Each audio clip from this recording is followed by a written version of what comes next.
আসসালামু আলাইকুম দর্শক, আজকে চলে আসলাম আমরা একতা শৌখিন মৎস্য খামার খুলনায়। এখানে 20,000 টাকা মাচা মূল্যে খেলা চলছে। খুলনার একজন স্থানীয় শিকারী উনি একটা দারুণ সাইজের মাছ হিট করেছেন, মাছটা নিয়ে খেলছেন, মাছটাকে নিয়ন্ত্রণ করার চেষ্টা করছেন।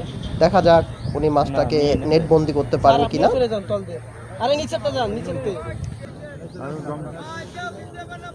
আপনাদের উড়েন না এই সময় স্যার আপনার জন্য শিখতে ভালো লাগবে। আসেন এই পাশে আসেন এই পাশে চলে যান। যারা পাশে চলে যান, একদম পাশে চলে যান।